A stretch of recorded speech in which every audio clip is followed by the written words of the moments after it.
이 시간 나눌 말씀은 로마서 15장 15절 16절입니다. 그러나 내가 너희로 다시 생각나게 하려고 하나님께서 내게 주신 은혜로 말미암아 더욱 담대히 대량 너희에게 쓴더니 이 은혜는 곧 나로 이방인을 위하여 그리스도 예수의 일꾼이 되어 하나님의 복음의 제사장 직분을 하사 이방인을 제물로 드리는 것이 성령 안에서 거룩하게 되어 받으실 만하게 하려 하심이라. 아멘. 영광스러운 복음의 제사장 직분이라는 주제로서 은혜를 나누고자 합니다. 그럼 우리는 이제 세 가지를 생각할 수 있습니다. 누가 영광스러운 복음의 제사장이 되는가? 어떻게 복음의 제사장 직분을 또 행할 수 있는가? 또 복음의 제사장 직분을 잘 행한 자에게 보상은 무엇인가라는 것을 우리가 생각할 수 있겠습니다.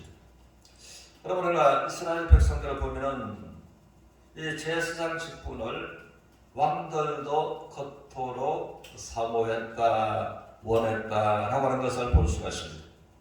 우리는 이제 사무엘상 13장을 보면은 사울은 이스라엘의 모든 사람들이 부러워하는 초대 왕이었지만은 그는 또 제사장만이 할 수 있는 그 직분, 이제 번제를 드렸다는 것입니다. 그리고 열왕기상 13장을 통해서 여로보암도 왕이 되어서 많은 사람들의 그 존경의 대상이었지만 제사장 직분을 행하다가 두 왕들의 하나님의 진노를 피할 수가 없었다는 것입니다.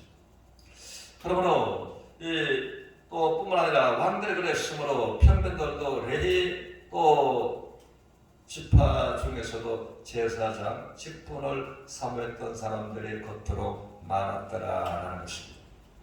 그런데 제사장은 이 하나님께서 또 레위 지파 중에서 아론의 혈통만이 제사장 이 직분의 성이 될 수 있도록 말씀을 하셨다는 것입니다.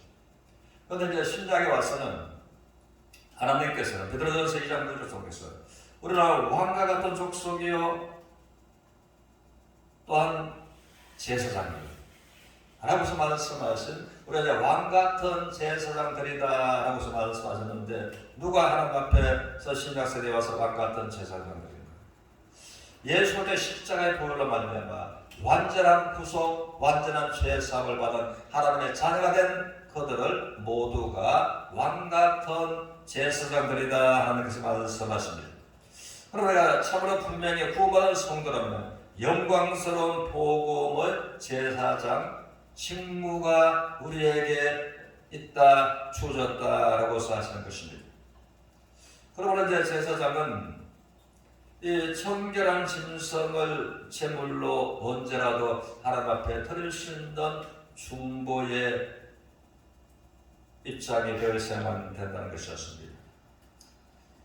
그러므로 이제 날마다 제사장은 또 하나님과 사람 사이에 중보자가 되어서 사람들이 청결한 짐승들을 가져왔을 때 이게 청결한가 아닌가를 살펴보고 그들을 위해서 하나님 앞에 대신 제사를 드렸습니다.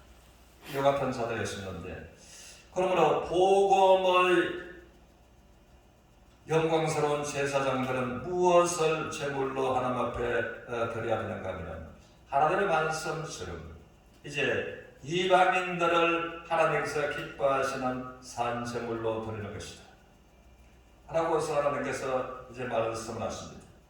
그러므로 이것이 하나님께서 본문에서 거룩하고 받으실 만한 산 제물이다 라고서 성경은 말해주고 있습니다. 그러므로 우리가 이방인들을 구약에서는 청결한 짐승을 잡아서 죽여서 또 하나님 앞에 번제로서 드렸고 피는 속죄 피가 되었는데 이방인 사람들을 어떻게 하나님 앞에서 기뻐 받으시는 또 거룩한 산제물로 드리는가라는 것입니다. 이에 관해서는 하나님께서 가장 기뻐하시는 이 제물의 이방인들을 이제는 제사장으로서 제물을 삼아서 드리는 것이다 라고 해서 이제 본문을 통해서 말씀하고 있습니다. 그러므로 이방인을 제물로 드리는 것이 성경 안에서 거룩하게 되어 받으실 만하게 하려 하시니라 라고 말씀하셨는데, 그러면 하나님께서는 가장 기뻐하시는 것이 무엇인가 하면, 우리 주님은 누가복음 15장 7절에서 친히 말씀하시기를 하나님께서는 의인 99이 예배드리는 것, 의인 99을 인해서 참으로 하나님을 기뻐하시고 기뻐하신다라고 말씀하십니다. 그러나 그 기쁨보다 더 큰 것은 죄인 한 명이 하나님께로 온전히 회개하고 구원받을 때 그 기쁨은 더 크시다 라고 해서 말씀을 하십니다. 그러므로 디모데전서 2장 4절에서는 하나님께서 가장 원하시는 것은 또 이방인들이 구원받고 돌아오는 것이다 라고 해서 말씀을 하십니다. 그러므로 하나님께서 가장 기뻐하시고 가장 원하시는 이 제물이 이방인들을 우리가 하나님 앞에 드려서 거룩한 산제물로 받으시는, 죄인이 의인 되어서 하나님께 찬양하는, 또 하나님의 자녀의 신부가 변리되는 이것을 가장 기뻐하시고 영광스러운 산제물이라고 해서 말씀하신다는 것입니다. 그러면 우리가 어떻게 이방인들을 제물로 드릴 수 있는가에 관해서 우리 하나님께서 말씀하신 말씀처럼 이제는 베드로전서 1장 2절 23절에서는 이제 본문의 말씀도 이방인들을 순종하게 하는 것이 제물로 드리는 것입니다. 그래서 베드로전서는 저희가 또 이방인들이 이 진리를 순종하게 합니다. 그들의 진리를 순종함으로 그들의 영혼이 거듭났다라고 말씀하십니다. 그래서 이제 15장 18절에서는 이제 성경은 말하기를 그리스도께서 이방인들을 순종하게 하기 위하여 나를 통하여 역사하신 것. 그래서 이방인들이 또 하나님께서 기뻐하시는 산제물이 되도록 우리가 드리는 것은 그들이 진리의 복음에 순종하도록 하는 것이 이제 하나님께서 성령 안에서 기쁘게 받으시는 거룩한 산제물이다라고 말씀하십니다. 이것은 우리가 이방인들한테 전도해서 그들의 구원을 받게 될 때에 진리에 온전히 순종했다라고 말씀을 하신다는 것입니다. 그래서 우리는 고린도후서 5장 18절에서 그러므로 하나님께서 우리에게 화목하게 하는 직분을 우리에게 주셨다라고 말씀을 하십니다. 또 그리고 고린도 5장 후서 5장 19절에서는 그러므로 하나님께서 화목하게 하는 우리에게 직분을 주셨고 화목하게 하는 말씀을 우리에게 부탁하셨다라고 말씀하십니다.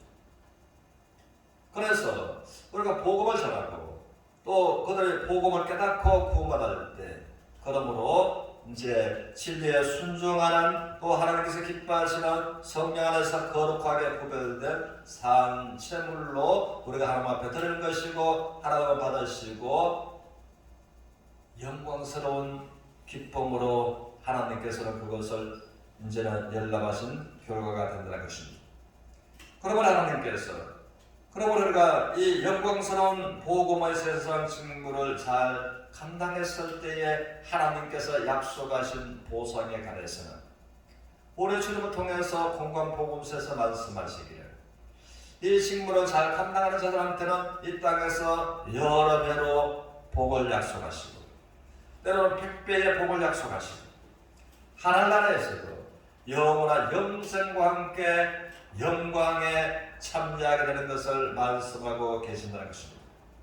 그래서 다니엘서 12장 3절을 통해서 지혜 있는 자들은 궁창의 빛으로 빛날 것이고. 어떤 사람이 지혜 있는 자인가? 이 영광스러운 보고와 제사장의 직분을 잘 감당하는 자들, 많은 사람을 옳은 길로 돌아오게 하는 자들은 해와 같이 영원히 빛나리라 하신 그 이 땅에서 축복으로 하나님 나라에서 영광에 참여하는 서로가 되시기를 주의 이름으로 축원합니다.